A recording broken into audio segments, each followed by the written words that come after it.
पुर्तगाल में 3 टैक्स के बाद आप कार्ड किस ले सकते हैं। अगर आपकी पुर्तगाल में लीगल एंट्री है तो आप 3 टैक्स यानी कि 90 डेज के बाद एग्जैक्ट आपको टीआरसी मिल जाएगा। टीआरसी कितने टाइम में मिलेगा और कितने ईयर का वैलिड होगा। और अगर आपका टीआरसी कोर्ट से रिफ्यूजल हो जाता है तो भाई उसका क्या सिनेरियो, उसके आगे आपका केस कैसे प्रोसीड होगा। बहुत ज़्यादा इंपॉर्टेंट वीडियो, लास्ट तक आप लाजमी देखिएगा। वो हजरात जो पुर्तगाल के अंदर मौजूद हैं, जिनकी फाइल लॉक है और वो अपनी कोर्ट के जरिए जल्दी कार्ड लेना चाहते हैं, ये वीडियो उनके लिए है। एक भाई का केस आपसे डिस्कस करने जा रहा हूँ। बहुत ज़्यादा लोगों को यही प्रॉब्लम्स फेस करना पड़ी है और लोग पूछते हैं फिर इसका हल क्या है। तो सोचा क्यों ना आपके साथ वीडियो शेयर कर दूं। आप जैसे मेरी पुरानी वीडियो को फॉलो करेंगे, ट्रैवलिंग पे हूँ, ये थोड़ी चीज़ें डिले हो जाती हैं और बहुत सी चीज़ें आपके साथ शेयर करनी है। वीडियो कंटिन्यू करने से पहले सबसे रिक्वेस्ट है कि चैनल को सब्सक्राइब लाजमी कर दीजिएगा। अच्छा, जैसे आपको पता है कि पुर्तगाल अगर आपकी लीगल एंट्री है तो आप 90 डेज के बाद तीन यानी कि 3 टैक्स, अगर 3 टैक्स नहीं भी हैं तो फिर भी आपके पास ऑप्शन है कि आप अपना रेजिडेंस परमानेंट कोर्ट के जरिए ले सकते हैं। विदाउट टैक्स भी हमारे केस पास हुए हैं। अगर आप मुझे कंटिन्यूसली फॉलो कर रहे हो तो मैंने वीडियो शेयर की थी जिनका 0 टैक्स के ऊपर भी कार्ड आए हैं। बेहतर यही होता है कि एक आप टैक्स पे कर दीजिए तो प्रोफाइल थोड़ी स्ट्रांग हो जाती है। लेकिन अगर आप नहीं है आपके पास टैक्स तो उसका भी एक हल है, लेकिन वो हम अपने जो क्लाइंट आते हैं हमारे ऑफिस में हम उनके साथ डिस्कस करते हैं। इससे आपको पता है सो कॉल्ड सोशल मीडिया पे लोग कॉपी पेस्ट करके, मोस्टली मेरी भी वीडियोस लोग देख रहे होते हैं और कॉपी पेस्ट करके फिर आगे मिस इन्फॉर्मेशन जो है वो पहुंचा रहे होते हैं। अच्छा, बात ऐसे कि लीगल एंट्री वाले 90 डेज यानी कि 3 फाइल लॉक के 90 डेज के बाद एलिजिबल है। और अगर आपको टैक्स गए या नहीं गए कोई इशू नहीं, सिर्फ आपका रनिंग कॉन्ट्रैक्ट चाहिए हमें, या आपकी एक सैलरी स्लिप चाहिए जो आपके पास होनी चाहिए। इलीगल है तो इलीगल के लिए 12 टैक्सेस की रिक्वायरमेंट है कि आपके पास 12 टैक्स, उसके लिए कोई कमी पेशी नहीं है। इलीगल बंदे की एंट्री के लिए उसको 12 टैक्स पे करने लाजमी। इवन कि आप 10 टैक्स के ऊपर अपना केस जो है वो लॉयर को दे सकते हैं अपना टाइम सेव करने के लिए, क्योंकि आपको पता है कि यूरोप में नॉर्मली एक एक मिनट बड़ा इंपॉर्टेंट होता है। तो अभी ये सबसे पहले भाई का जो है वो केस डिस्कस करते हैं आपके साथ, उसके बाद बताते हैं आपको मामला। स्क्रीन पे मैं लगा रहा हूँ, उसको देखिएगा। हेलो सर, मैं इंडिया से हूँ। मैंने आपकी वीडियो देख के कोर्ट केस करके टीआरसी कार्ड लेने का प्रोसेस किया था।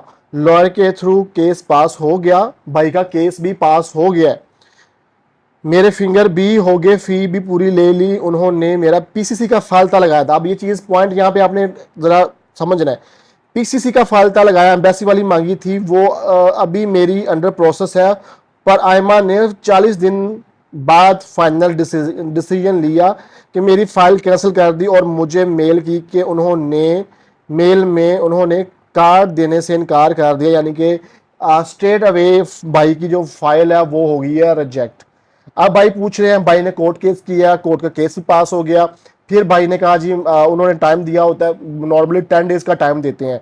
अब यहाँ पे जो चीज़ है ना, ये लॉयर की रिस्पॉन्सिबिलिटी होती है कि आइमा को, अगर आप किसी लॉयर को हायर करते हैं, अच्छा लॉयर, मैं हमेशा अपनी वीडियोज़ में कहता हूँ कि बाहर बैठे कोर्ट के बाहर भी फॉर्म फिल करने वाला भी एक लॉयर होता है, उसके बाद लॉयर का लाइसेंस होता है, और अंदर जज के सामने पेश होने वाला भी एक लॉयर होता है जिसके बाद लाइसेंस होता है। ठीक है, तो दोनों में जमीन आसमान का फर्क होता है, प्रैक्टिस का फर्क होता है, अपनी एक महारत होती है लॉयर्स की।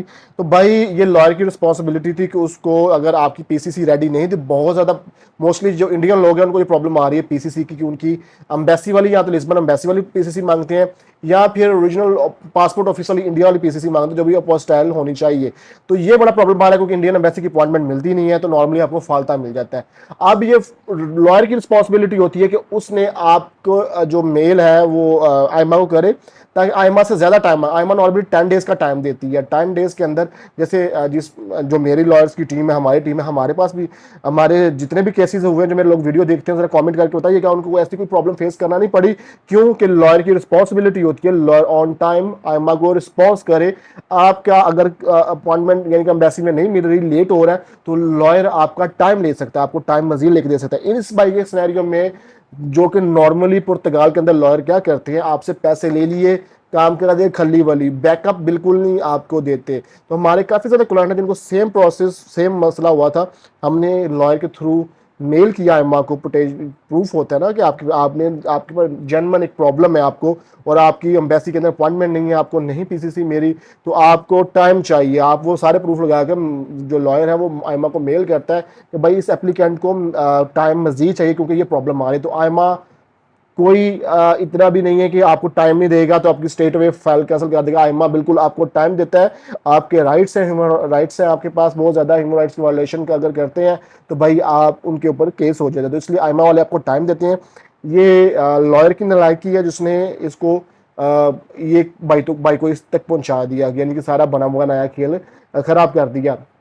अब इसका सोल्यूशन क्या है, आपको सोल्यूशन बताने जा रहा हूं। सोल्यूशन इसका ये है कि भाई जिस लॉयर से आपने करवाया है वो आपका लॉयर है, आप उससे बात करें कि इसका सोल्यूशन करें और आईमा को मेल करें, या फिर दोबारा आपको कोर्ट में केस करके इसको जस्टिफाई करके दोबारा ऑर्डर्स लेने पड़ेंगे। ये सीन है। भाई की फाइल रिजेक्ट कर दी स्टेट में, उन्होंने फिंगर करने के बाद रिजेक्ट हुई है, लेकिन आपके पास राइट्स हैं। जहां तो वो लॉयर करे, लॉयर अब आए बाएं, इनका दूसरा मैसेज भी मुझे आया था, वो कहता लॉयर अब आए बाएं कर रहा है। मोस्टली ये जो 6 टैक्सीज वाला था या 3 टैक्सीज वाला लीगल एंट्री वाला जो प्रोसेस था, ये काफ़ी अरसे से इनके लॉ के अंदर मौजूद था, लेकिन लॉयर्स को प्रैक्टिस नहीं थी, लॉयर्स को पता नहीं था। ये जो अब कुछ लॉयर्स जो प्रैक्टिस कर रहे हैं, जो लॉयर्स जिनका 100% सक्सेस रेशियो है, भाई वो रिस्पॉन्सिबिलिटी के साथ काम करते हैं। बाकी जिन लॉयर्स को नहीं था, हमारे पास भी, हमारे ऑफिस में भी जो सब छोटे लॉयर्स हैं, ये आते हैं जी हमारे हमारे पास भी क्लाइंट्स हैं, हमारे साथ भी डील करें, हम आपको क्लाइंट देते हैं। ये मैं हमेशा आपको कहता हूँ कि इन मामलों के अंदर आप अपने जो लॉयर है वो अच्छा चूज करें। अब यहाँ पे बड़े अफलातूनी लोग आ जाएंगे जिन्होंने लाइफ में कुछ भी नहीं किया होता, ना उनका विजन होता है। ये आके कहें कि आप अपनी मार्केटिंग कर रहे हैं, आप अपने लॉयर का कह रहे हैं कि आप हमारे लॉयर के पास हैं। भाई हमारे पास आने की जरूरत नहीं है। अगर आपको हमारी सर्विस चाहिए तो हम प्रोफेशनली काम करते हैं, हम ये गारंटी देते हैं। और मेरे कमो बेश बहुत 200-300 से ज़्यादा लोगों के कार्ड हमने जो प्रोसेस की बाय कोर्ट, एक भी कार्ड हमारा रिफ्यूज़ नहीं हुआ। सिर्फ एक बंदे का कार्ड का प्रॉब्लम बना है, वो भी उसका जो कॉन्ट्रैक्ट वगैरह था वो फेक था, वो उसकी बंदे के डॉक्यूमेंट्स उसके अपने थे, हमारी तरफ से कोई प्रॉब्लम नहीं होती है। सिर्फ एक बंदे का हुआ प्रॉब्लम जिसका कॉन्ट्रैक्ट फेक था।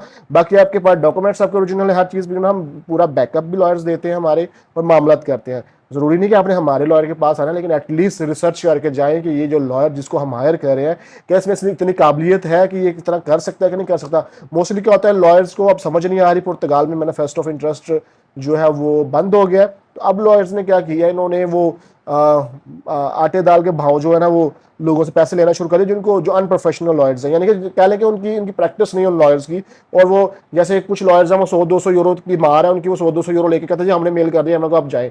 वो डेली का 100 करके जो है ना, वो 400-500 बंदे से, सॉरी 4-5 बंदों से भी पैसे पकड़ ले तो 400-500 यूरो की दिहाड़ी लग जाती है। इसलिए आप लॉयर जो है वो अच्छा चूज करें इन मामलों के लिए, जो इस प्रोसेस को समझते हैं, ऑन टाइम रिस्पॉन्स करता है।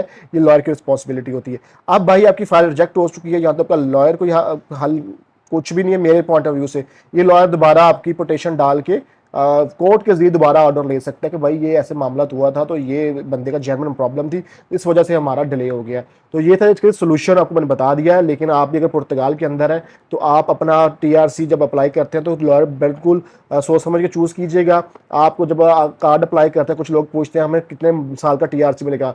बाय लॉ आपको जो नॉर्मल टीआरसी है वो 2 साल का मिलेगा, 3 साल का भी मिलेगा, उसके बाद कार्ड भी रीन्यू होगा। बहुत से लोग ये भी क्वेश्चन कर रहे होते हैं कार्ड रीन्यू होगा कि नहीं होगा। भाई आप लीगल वे में प्रोसेस करें और आपका कार्ड भी रीन्यू होगा। ये थी आज की अपडेट इन्फॉर्मेशन। अपना बहुत सारा ख्याल रखिए, वीडियो को लाइक शेयर कमेंट लाजमी करिएगा, और ये वीडियो भी शेयर कीजिए। बहुत से लोगों को यही सेम कन्फ्यूजन है और सेम प्रॉब्लम है, ताकि उन तक भी ये इन्फॉर्मेशन पहुंच सके और वो इसका सोल्यूशन निकाल सके। मिलते हैं नेक्स्ट वीडियो में नए टॉपिक के साथ जी। अल्लाह हाफिज़।